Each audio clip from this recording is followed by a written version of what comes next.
What a fantastic turnout. I know, this is amazing. When we got together to think about how we might be able to support teachers a little bit more during this second big lockdown, we thought, oh, well, we'll give it a try. We'll see, we might get a couple. And even if it's just a couple, it doesn't matter because everybody needs some help, right? And here we go, over 60. So I'm sure that in our group today that there is lots of experience as well. So it'll be nice to have an extended discussion, sharing our practice for the benefit of all of us. And partnership is one of the values of Speech New Zealand. And so today we really feel that we're going to be doing a good job of representing that. So I'm going to start off with just a little bit of Zoom netiquette. Now this here, I'm sharing this with you. You can do your own version, but this is one that I make sure my students are really aware of when we launch. So it's quite kidsy, but I thought it might be useful for you. So we always have our microphone on mute until you're invited to speak. We try not to talk over each other. To show that we understand or we want to ask a question, we'll use an emoji. Often it ends up being a physical emoji. There is an online emoji, either is fine. So if you're hearing something and you like the sound of it, find the thumb, give us the thumb or give us your physical thumb. We're not going to be using breakout rooms today, but we are going to do a little bit of chatting about that later on. If you've got a question, rather than coming in over the top, if you can pop it in the chat box. The chat box will be in your bottom bar. If there's 3 dots, you click the dots, a little chat option will come up, choose chat, and then you can type your question in. So Emma's going to... Yeah, I just wanted to show you. I wanted to see if I could show you. Show us. Right. Can you see it? Oh, yeah, up the top, Emma, you just... Yeah, here we go. Can you see the top bar when it comes down? 3 dots. It's actually here, over here. Oh, it's already up there. Yep. For some people, it will still be hidden. So if you can't see it, there's the 3 dots. So have a wee play. You can't break anything and you won't disappear if you're trying to find that. We are recording the session today for all of our whānau who aren't able to attend. We like you to keep your camera on if you could, and make sure that you are in a private and appropriate place. Good thing for children. Sometimes they like to take their computer to all sorts of places around the house, and try to sit still and not move around. I'm sure you'll be fine with that too. So just some of the things for us to think about as we're entering our session today. So we always start our new protocol, and the spirit of partnership is to start with our Whakatoki. Today I've chosen this one because we're all on the same page here. So maybe you might like to try and say it with us or with me. Ko tākou rio tāku wahu wahu. Ko tākou rio tāku māpihi mauria. My language is my awakening. My language is the window to my soul. And we're all here today because we want to continue working with our students and growing their ability to communicate. So that's the reason why I chose that Whakatoki for our session this afternoon. So what are we going to be talking about? We asked for some questions and lots of you replied, so that was great. We've popped them into themes. These are the things that have come up. This doesn't mean that this list is exhaustive either. So as things arise, hopefully there'll be a chance for us to discuss them. Because we do have so many people online, I just want to remind you, if there's something that you would like to add or discuss further, pop it in the chat and Emma will be selecting those. And we do have some other teachers who are in our meeting today who have offered to speak about their experiences. And I think it's really important just to point out that we're not saying there's one right way to do this. Just like we wouldn't have prescribed teaching. You know your students, you have your way of doing things, but sometimes, you know, it's nice to have a little bit of that technical support.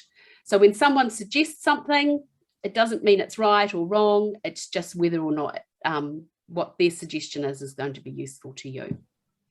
So everybody on board so far, maybe give me a thumb. Nice.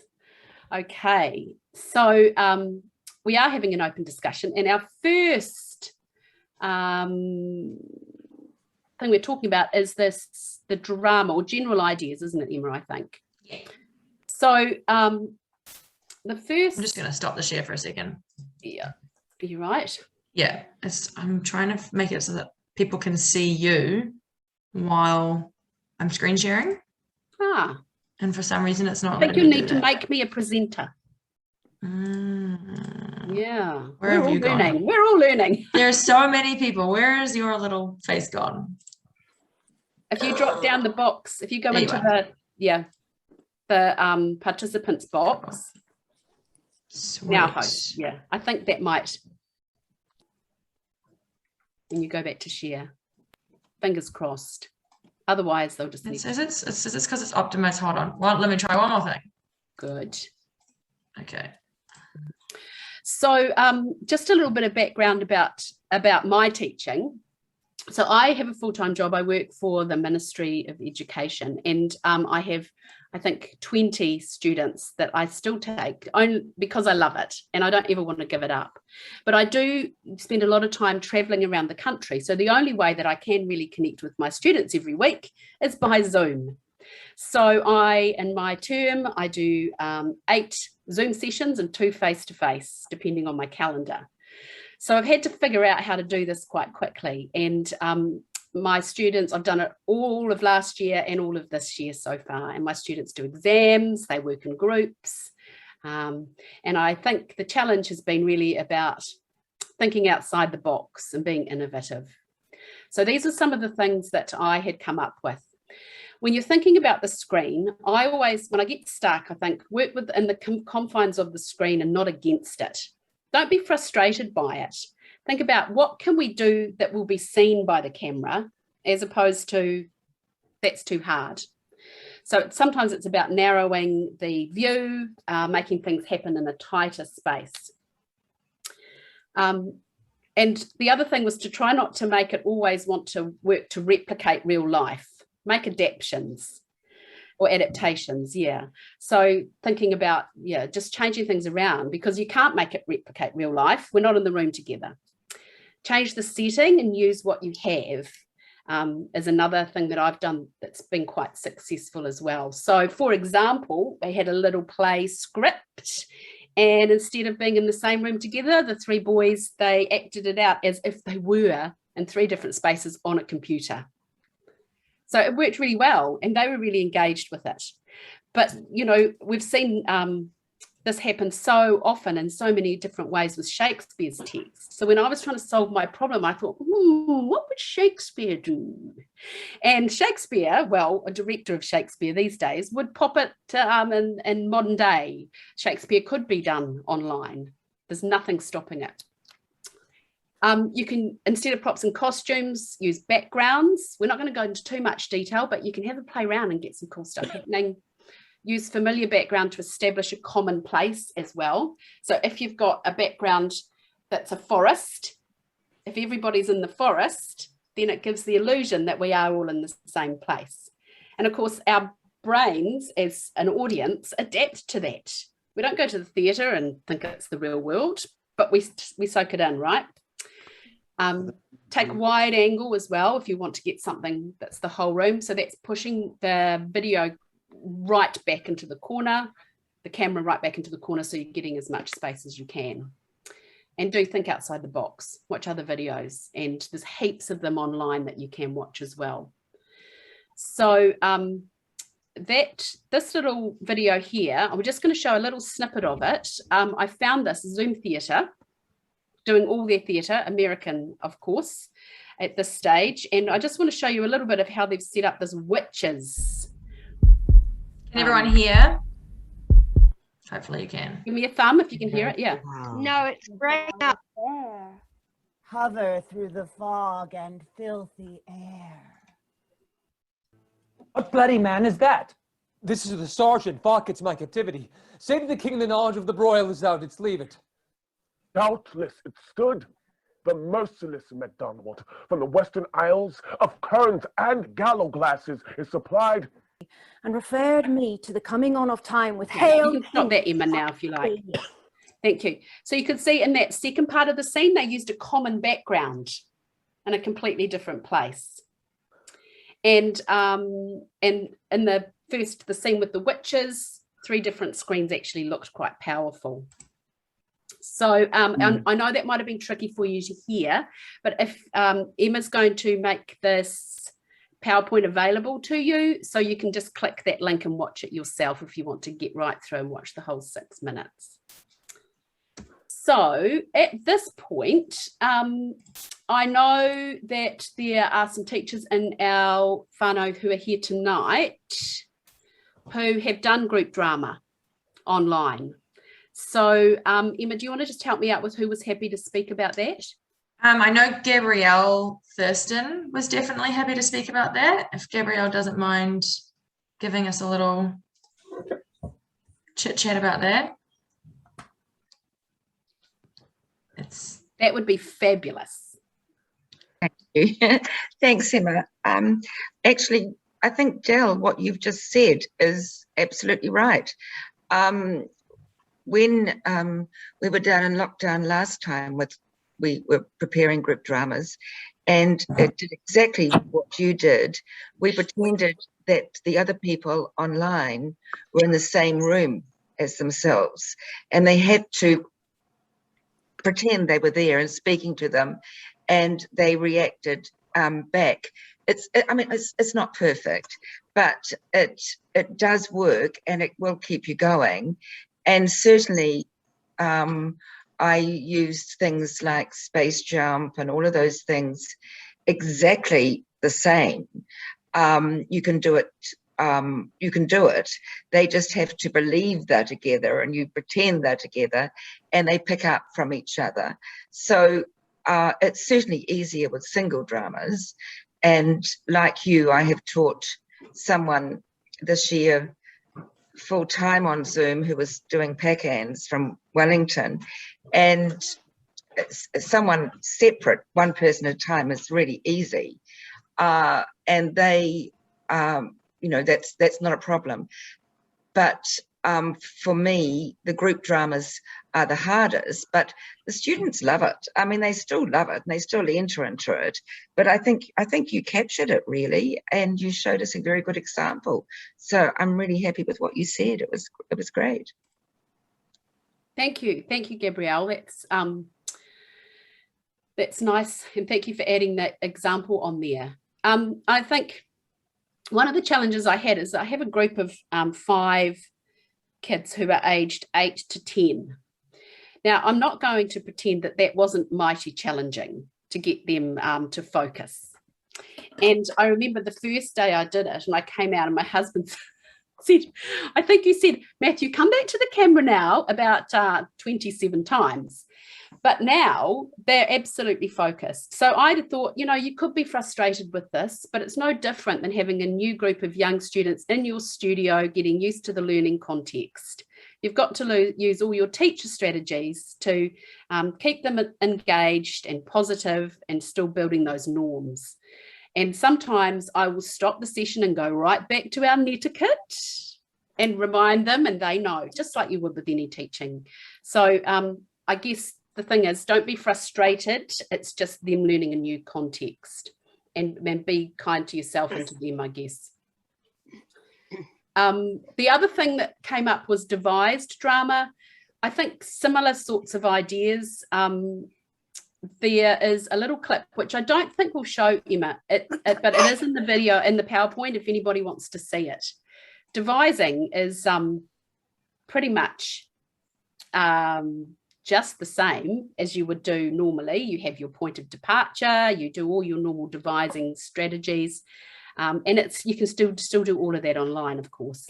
And then this lovely Zoom show, which was a devised piece using a range of Shakespearean characters, shows how they've pulled it together from different homes. So if you'd like to have a look, you can do that when you get a chance to see the PowerPoint.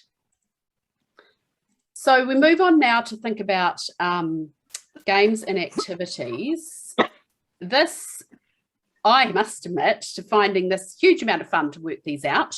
And the lovely Brittany from our whānau has shared a fabulous sheet. In fact, I tried lots of these games this week. And they're all very cool online improvisation warm-up games and activities. Really fun. So Emma's going to pop that link in the chat so that you could click it and have a look. And again, you'll be able to get it. I've put it into a Google folder, and it's free for you to download and use. Thanks to Brittany. So, oops, we've got a little spelling mistake there, Emma. You might have picked it up. When things are done in a hurry, it's a typo. Improv. Did you see that? Oh, yeah. That's my mistake. I'll own up to that one. So, does anyone have any tips that they want to share about improv at this point? Or drama or drama? Yeah, or improvised or scripted. Just go ahead and unmute yourself. Yeah, go for it, Karen. Yep, Karen. Karen, we just need you to unmute yourself, and then you're ready to chat.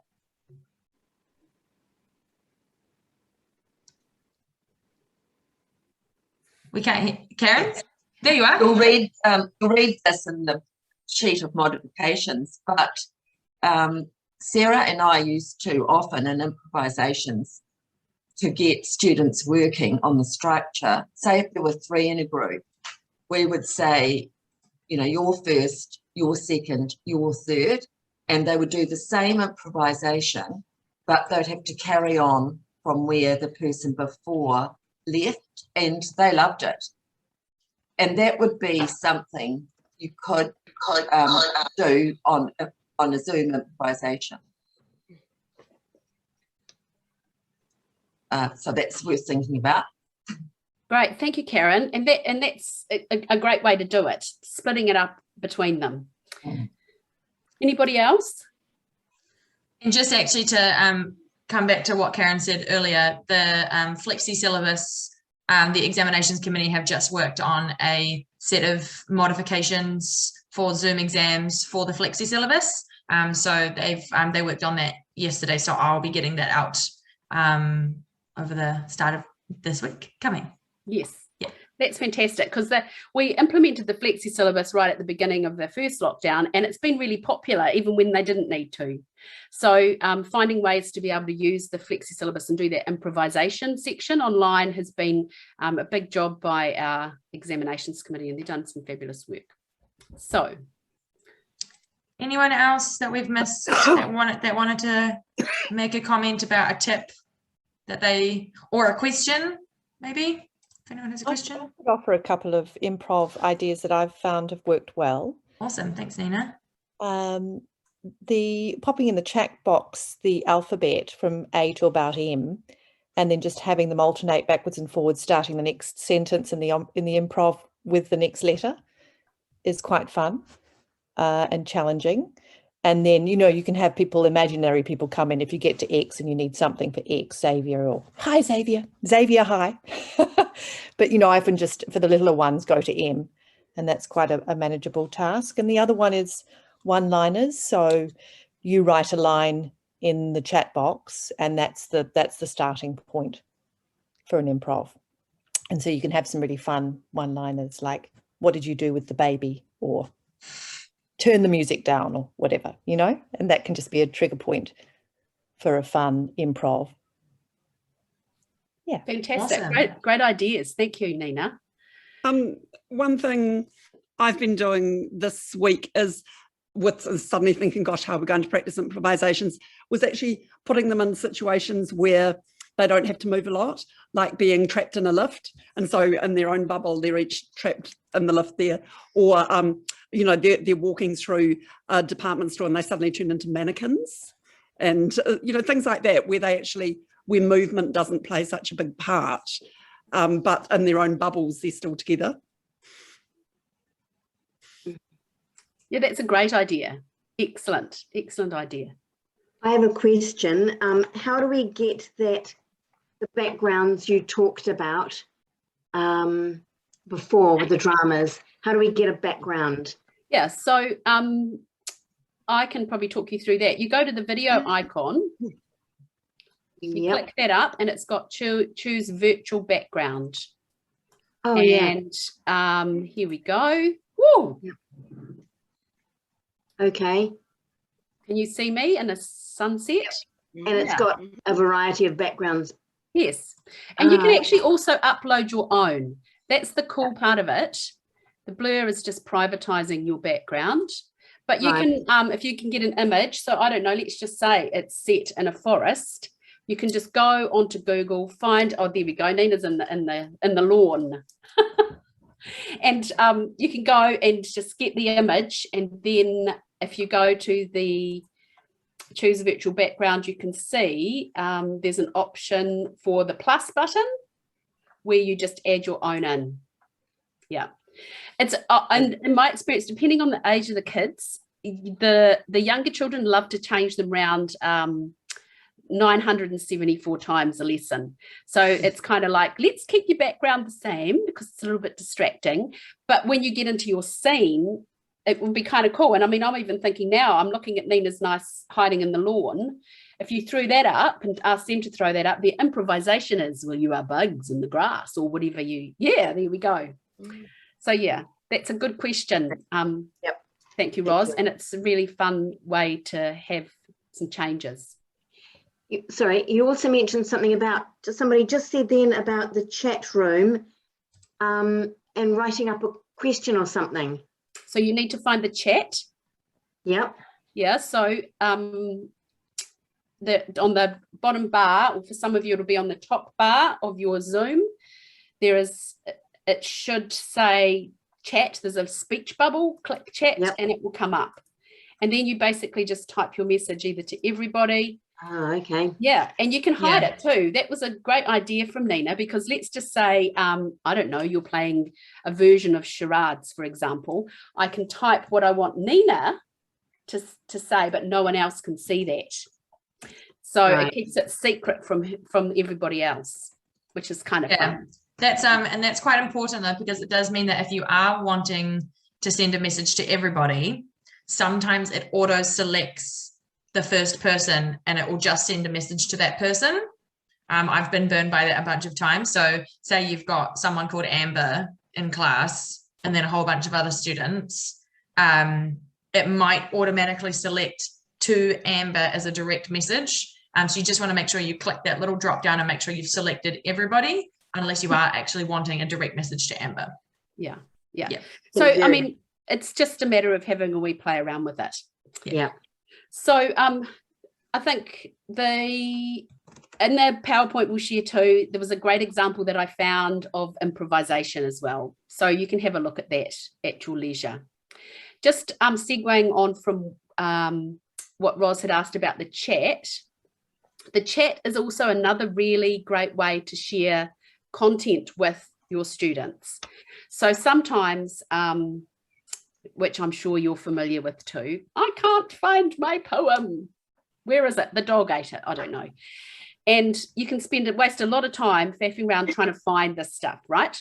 If you have an online copy, and I like to use Google Drive, which is free and easy, you basically just get the link from there and post it into your chat, just like Emma did with the resource. And then that goes straight to the student. They can click on that and voila, there is their poem. That easy. So it's a great way of communicating quickly, because you don't want to spend your whole class time mucking around with the technology. You got to try and get as fast as you can with it. Right. Questions so far? Any more? Oh, I have a question. Yes. I noticed before, how did you get your PowerPoint up? So I was, you were talking away and then all of a sudden the PowerPoint came up on screen. How did you do it? So it's Screenshare. It's at the bottom. So at the bottom of your toolbar, there should be a big green button called Screenshare. Okay. Yeah. So the thing with Screenshare though, the main thing that I need to make sure that everybody understands is that whatever you're trying to share, you can't open it after you've pressed that button. So you need to make sure that whatever you're wanting to share, whether it's a YouTube video, whether it's a document, you want to have that open somewhere in your computer and then minimize it. And so minimizing is something that's a little bit different on different computers. I see. So minimize it and go back. So it's got to already be open on my It's got to be screen open. as a minimize, and then you screen share, then they can see. So when you click that screen share button, if you're someone like me who has like a gazillion things open on their computer at the same time, it will ask you which window you want to share. So you don't have to show them, you know, everything, your online shopping, but you can just select which window, that you want to share. But again, it won't let you select something that isn't already open. So that's just part of your kind of preparation before class.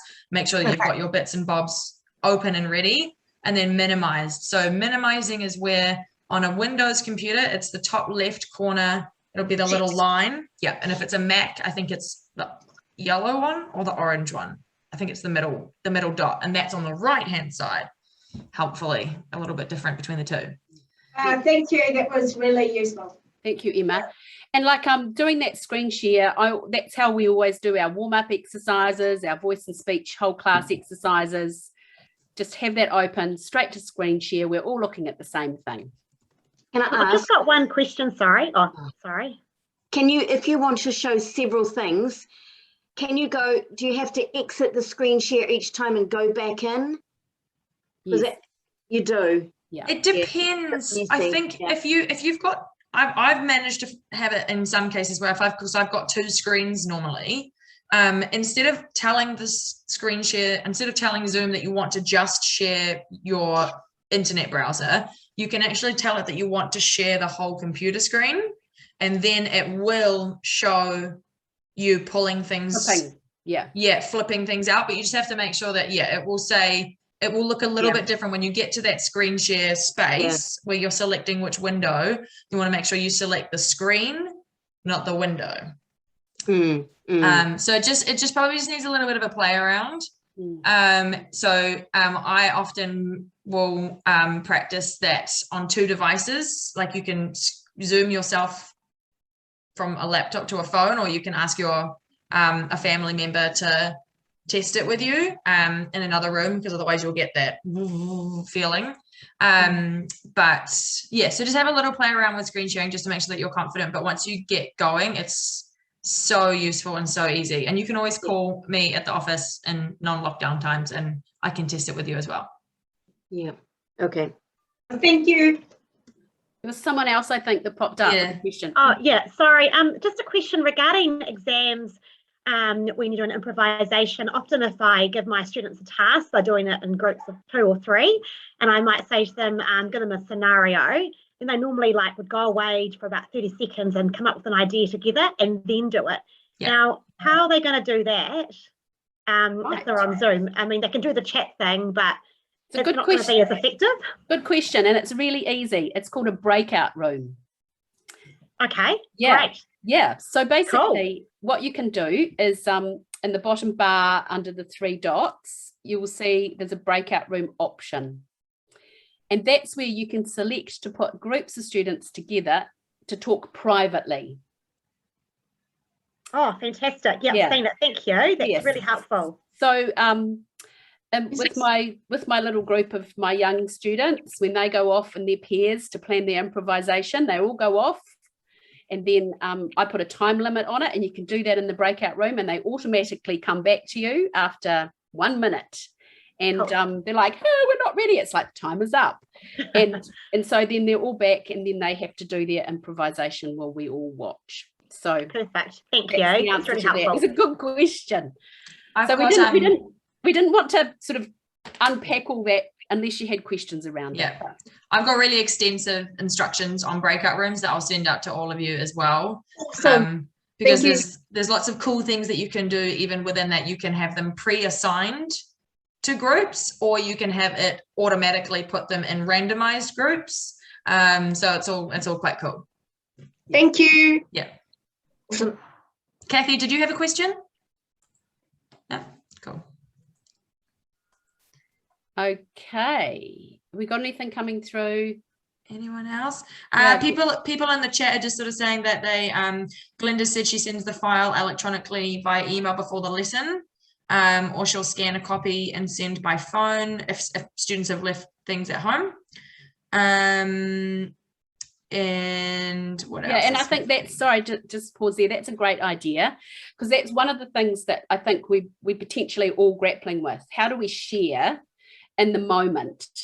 And that's a great idea. Thank you, Glenda, to actually send it off in advance. And I know we had some other suggestions from other people. Judith Bartlett, I think, had suggested that too, that she does that. So, send the lesson plan with all the content that they need.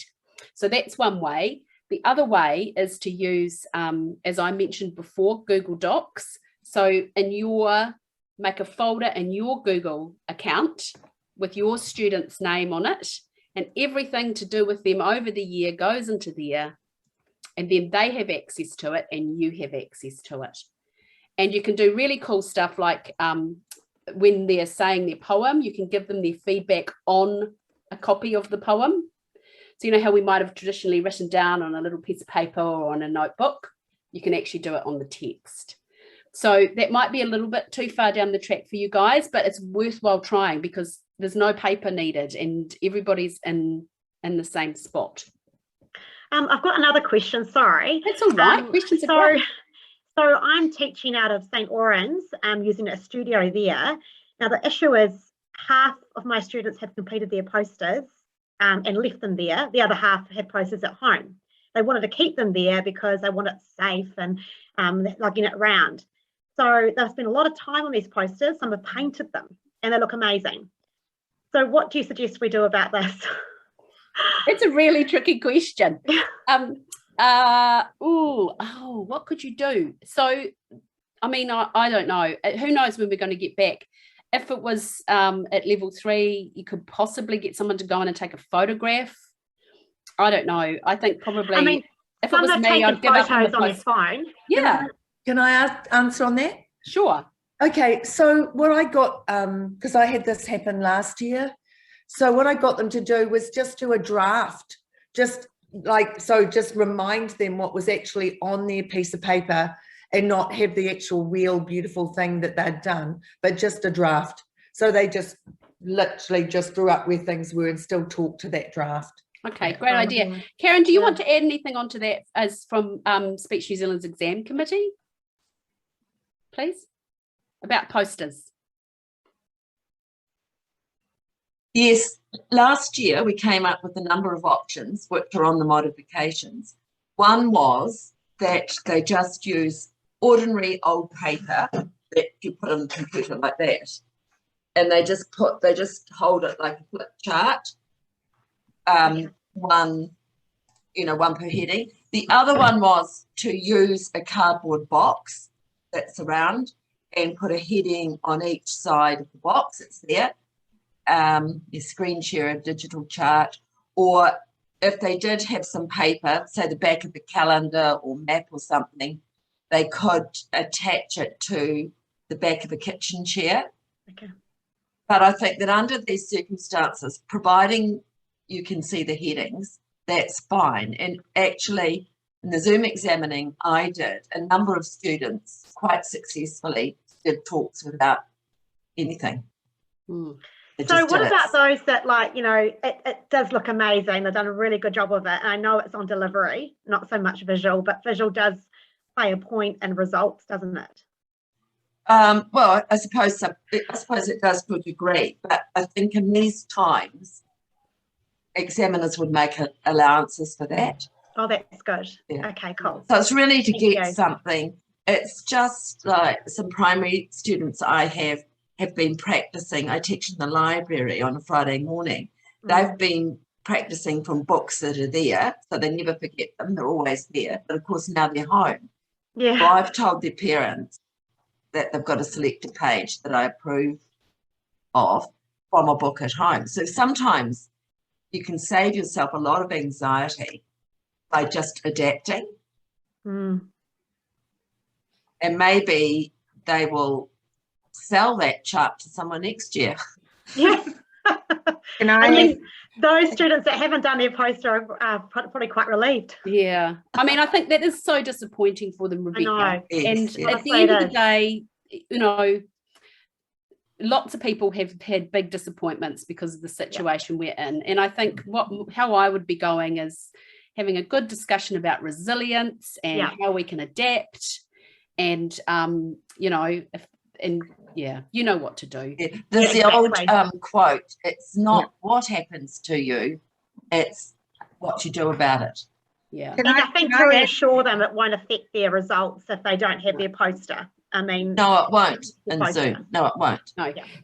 So I had a student who had done the poster and it was beautiful, and we were worried that the examiner wasn't going to be able to see it because it was just, we'd practiced, you couldn't see. So what we did is I took a photo and I put that onto the exam material.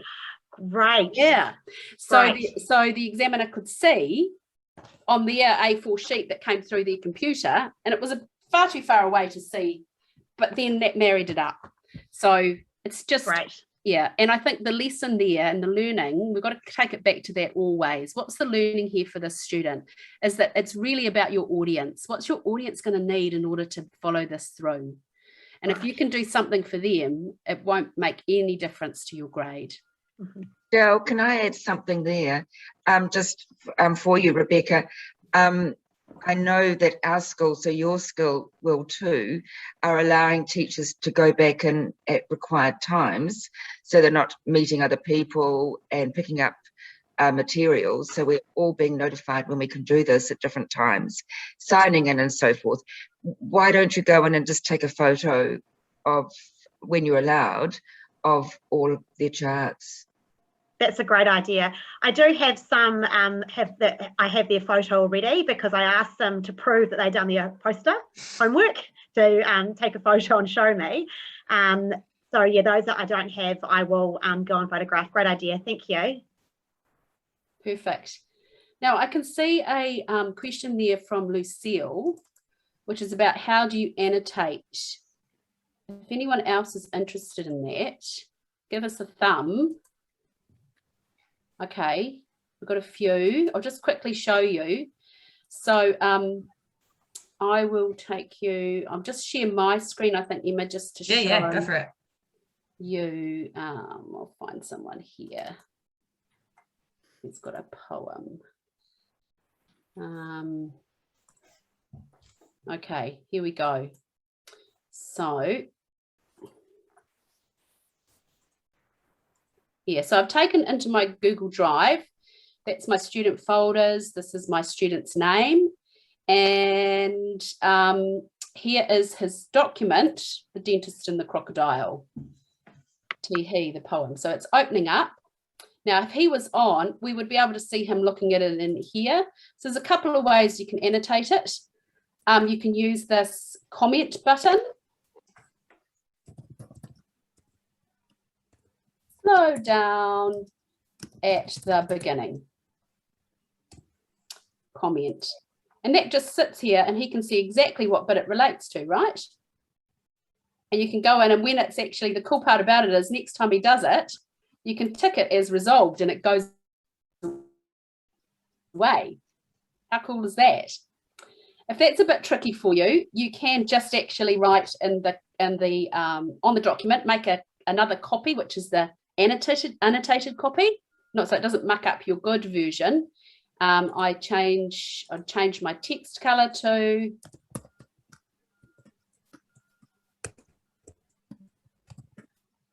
on there.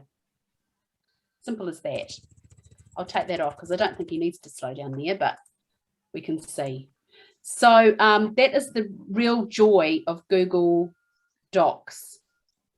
And, you know, all of us have different systems for catching up with remembering what we did last time with them.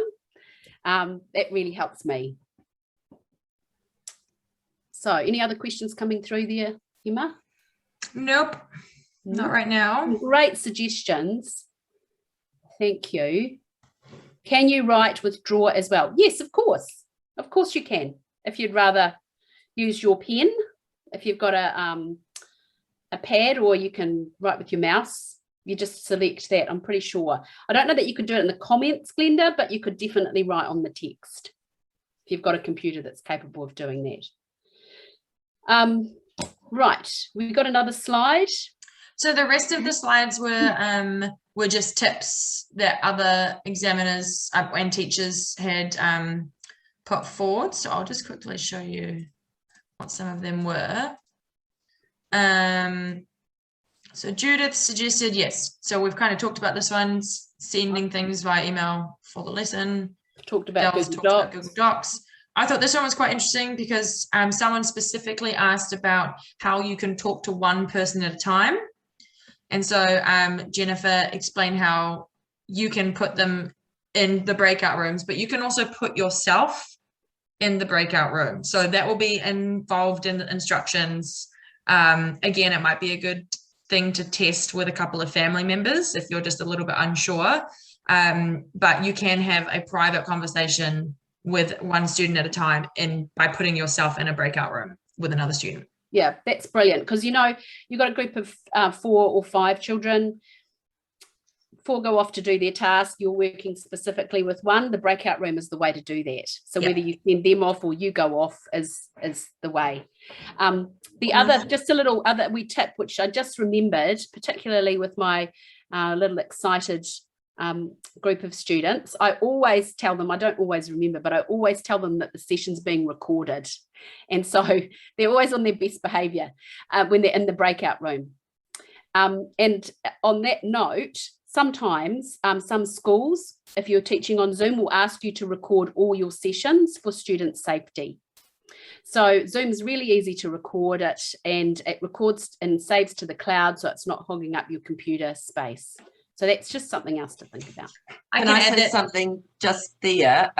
Judith's one, send a copy of all notes. It's actually really helpful for all examiners, and particularly Zoom examiners, to get a program for the students with that, because you might be printing off, if you're going to print off the things, loads, and you've got to decide who they're for. So, and you'll all realise that on the Flexi syllabus, because of the variety of things you can choose, that all examiners do need a program for that when the students come in. Yeah, and so it only needs to be as simple as that, just hiding the private details. Can you see that? It makes a huge difference from an examiner perspective.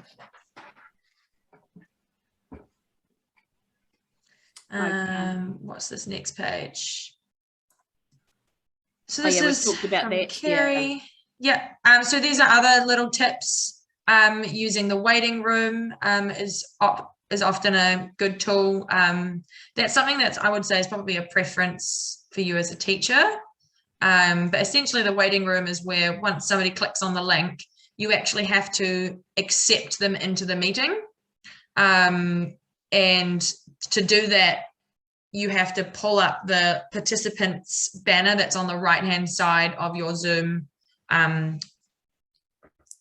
application, and there'll be a little, it'll say the person's name, it'll say Emma Carpenter is waiting to be accepted, and you'll be able to click accept or decline. So that's the waiting room. I just sort of to add on to that, Emma, what that means too is that you only need to make one Zoom link for your whole teaching session. So you're not having to make heaps, just one. And just everybody, think of it, them just sitting outside the door waiting to come in for their next lesson. So you don't have to muck around here. Thank you. And I can put some instructions on the waiting room in my notes that I'll send out as well. And so, yeah, that one link, a repetitive link. So I know that many of you who teach by Zoom do a recurring Zoom meeting, and that's a great thing to be able to get a repetitive link, which means that your students can always just have this one link. You don't have to continuously send them out a link every week. It'll just be that one link because the meeting recurs. Yeah, and then scheduling a break for yourself.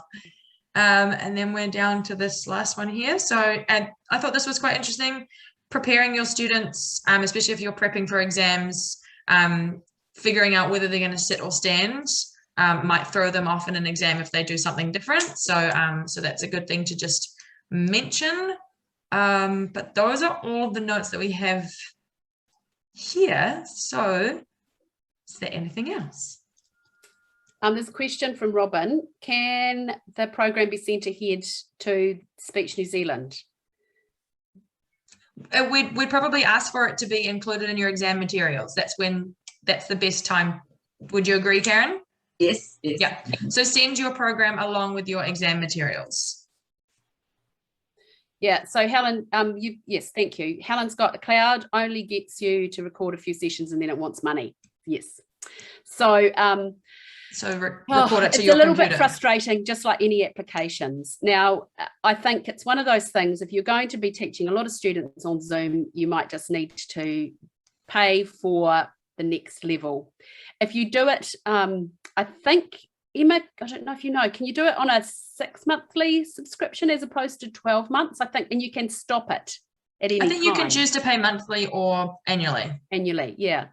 But you'll get lots more bells and whistles, which will make your life heaps easier. And I just think about it, to start with, I was like, oh, this is annoying.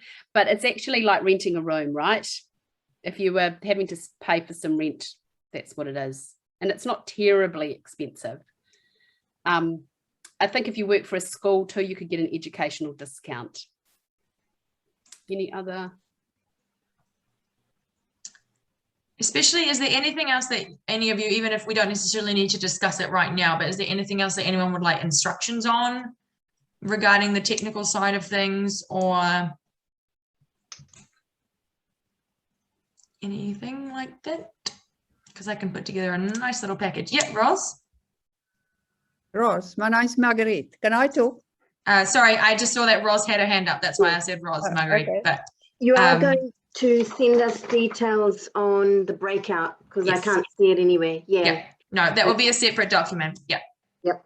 Cool. Thanks. The other thing, Ros, if you need more help, there's heaps of really good, easy to follow YouTube clips. So just Google breakout room on Zoom, and there'll be some great communicator who's made a very short video. And if you're anything like me, I play the first 20 seconds, pause, do that, play the next 20 seconds, pause, do that. Yep. Yeah. That's honestly how I do most of the things, because sometimes it's hard to read it and get. Yeah. And I wouldn't mind some more on the doing the Google Drive to do that. Yeah. Right. To write and Thank you. So maybe if anyone's interested, maybe, Emma, we could run a little workshop at some point on how to set yourself up with the Google Drive. Give us a thumb, a wave, if you think I'd be really interested in that. So that's there's 5, 10. Yep. Yeah. Cool. Well, I think between you and I, Emma, we could work out how to show you what to do, hopefully. Yep.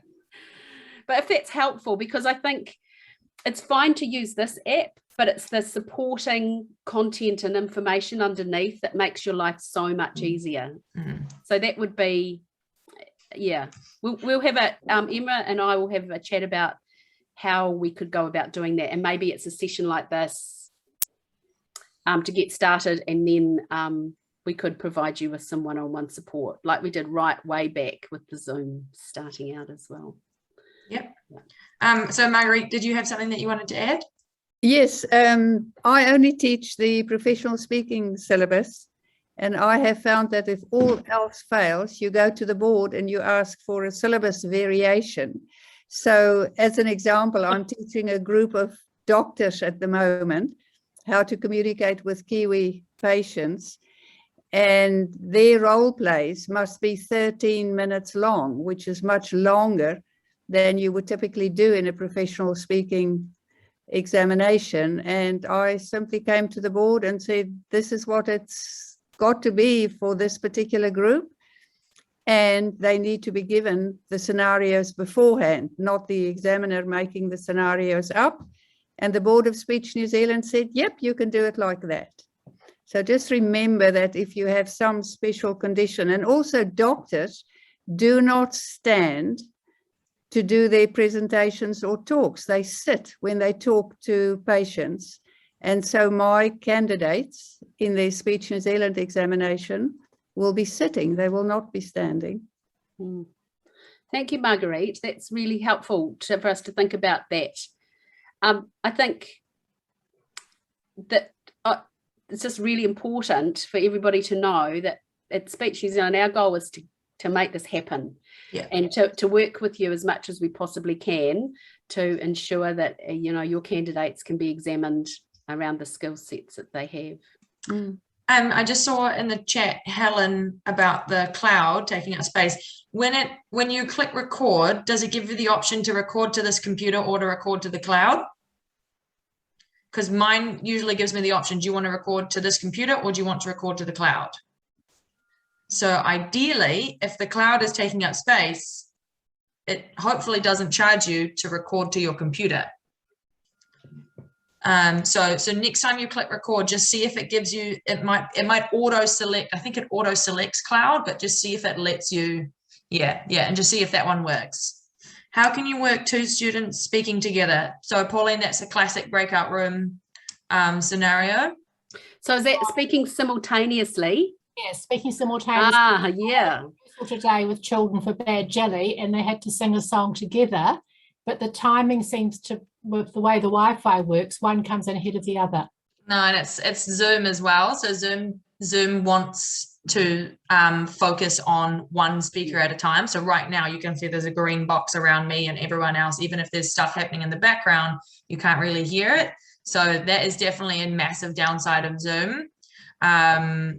It actually intuitively fights against that, because we don't want everyone speaking at the same time. So that is a tricky question. What I've done before is basically got us all talking, but capturing one person's voice on the recording, and then we did it again with another person's voice, and then again, and then you can kind of layer it, but that's complex. I think just try and avoid that. I don't know any other way around it, unless anyone else has got any ideas. I did hear a couple of music teachers saying that perhaps there were other platforms that were better for teaching music, and Zoom wasn't really at the top of the pops. I don't quite remember what was. I think it might be Microsoft Teams. Some are better for music and perhaps singing than Zoom. And that would solve if there was something. Yeah. Maybe Pauline, talk to somebody you know who teaches music. Try Teams. Right. Thank you. Or you. you could, Pauline, deliberately have one, then the other, line for line. Yes. Do one line, then one bit, then the next one. Like that. Thanks very much. I think Nina's made a good point, and it's made me think Zoom's not the only option. No. So you can use Microsoft Teams, you could use Skype. There are several other things as well. So Zoom is the option that we've chosen to use for our examining model. So I guess as a teacher, it makes sense to use that for my students so that when they come to their exams, they're familiar with it. Thanks. Any other questions? Right. Pam, I think. Sorry, Kate. Yep, go for it. Sorry, I just wanted to share one thing that some of my cheeky Year 8 boys discovered, that if they changed their name, they would put loading ... and then they would just freeze. If I asked them something about their homework and all of a sudden they were frozen, and I would say, I can see you breathing. I know you're not frozen. And they go, oh. Gotta love the creativity, don't you? Yeah, changing the names, backgrounds, it's just one of those things. Yeah, kind of funny. Yeah, we could make a big list of crazy things that have happened. I think Colleen, you had apropos the freezing, sometimes that happens on my computer and we can't sort it, and I don't want to lose that teaching time, that learning time. So it's helpful for the child and for me to have my cell phone handy, and then the agreement earlier is that if all else fails, we can carry on working on the poem with the phone or with the reading or whatever they're doing that would work for the phone. So it has saved the day on different occasions. The other thing I wanted to mention is, as you talk to us and then as we talk, some of us look bright and you look magnificent, And so we see your face well, you're right there, you're filling the screen, your colors are lovely, the background is muted, the lighting is good. Some of us, we look a little bit dull. And I think it is important that we do come through strongly as that teacher, that presence. What do you do to make it work so magnificently, Dal? Oh, me? Oh, gosh. Well, I'm really lucky because I have a second screen that gives out white light onto my face. So that was not the purpose for buying the second screen, but it is about lighting. You want to have the light coming on you. So you want to be facing into. So in my office, my desk was over here. I moved it to be under the window.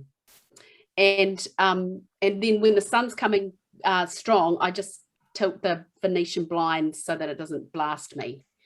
If you can't do that, there is, oh, she's looking in the drawer. If it's here, a very inexpensive thing you can purchase. Called haven't used it for such a long time. I'm suspecting it's been taken by a teenager. A selfie light. It's a ring light. It's about that big. It looks like a donut. And it just clips onto your laptop and it gives out that white light. Wonderful. So I think you can get them for $12. I don't know how long it would take to get here now, but it's a really great tool because you're right. We don't want to be looking like we're cowering in the shadows. And yeah, the hardest part about it is looking at yourself all day, quite frankly. That's not that much fun, but you know, it's really about it's showing that professional look. That's a really good point. Thank you, Colleen. So the other quick question is, where do we look? Do we look straight at the eyes of the person on the screen, or do we look at the light at the top of the screen? So if you can see now, I'm looking at you now, the picture of you, but now I'm looking at the camera. So the camera is what looks into your eyes. Okay. Yeah. So that's working now. When I talk to you, that's me looking at you. Yes. So good. So good. Yeah. Yeah. So you kind of have to get into this thing, you know, to start with, it's kind of like, oh, well, all I can look at is myself. Now I don't want to look at that. And now I'm looking at the picture of Robin, who's down in my bottom right-hand corner, but I'm not really looking at Robin. Now I'm looking at Robin. Yeah. Thank you. Del? Yes. One of my students today had glasses quite similar to yours, and he had this terrible reflection. And when he was reading, I could not see if he ever made eye contact with the audience. I couldn't see he was looking up. And I said to him, his lighting is not right. He needs to adjust the light so that it's not reflecting on his lenses. Yeah. So I wonder, I've got a student with Erlen's glasses, and that's what they do. So I mean, that mightn't be his case. But do you know the glasses I'm talking about that are special? Yeah. And they're hard to see kids' eyes through on a good day. And because they're tinted, I don't know. I just think it is the placing of his light. Maybe. That made the difference. Yeah. So it could be just a matter of trying. I mean, even if you just put a lamp, that's all you had was a lamp in front of you-ish, it might make a difference. Yeah. Just play around with it. But the Erlen's glasses are not designed to see through them on the computer like this. Yeah. No. Okay. Well, Emma, we've gone well over our 45 minutes. I do hope you've found this all very useful. It's been really lovely to connect. I can't even tell you how overwhelmed we are with the amount of people who have turned up. And, you know, I think it's really heartwarming as we sit in our houses on our own, trying to connect with our students, to know that there's 65 plus other people around the country that are doing the exact same thing. And I guess on behalf of the board and the lovely Emma, who's now managing our national office, we just want you to know that we're here to help you in whatever way. So there's no silly questions. It's just, let's get this done. So if you've got any feedback for us, pop it in the chat or email us directly, and we'll get the bits and bobs out to you in due course. Anything else to add, Emma? Don't think so. Yeah, just keep the questions coming. Often multiple of you have the same questions. So especially as you all get a bit adventurous with Zoom now, if you hadn't, you know, played around with a bunch of these things, as you come up with questions, definitely note them down, pop them in an email to me. Unfortunately, the phones aren't working because I'm not at the office. So popping everything into the email box will get through to me and the other ladies in the team. So yeah, just definitely keep them coming.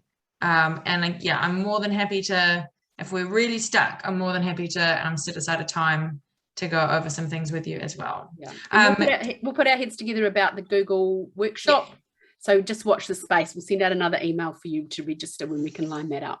And if you are on Facebook, make sure that you've checked in about being a member of the Facebook teachers page, the Speech New Zealand teachers page. So that's another great space. Pop that link in the chat there. Yeah, so that's for teachers of Speech New Zealand syllabus. So you do need to be entering students to be part of that group, but it's a great place to ask questions of the community. So we really welcome you all to join that. It's just another way that we are building, you know, trying to extend and build a partnership with you guys. There we go. That link is now there. Yeah. Awesome. Efficient Emma. Thank you. Cool. Hey, thanks so much, guys.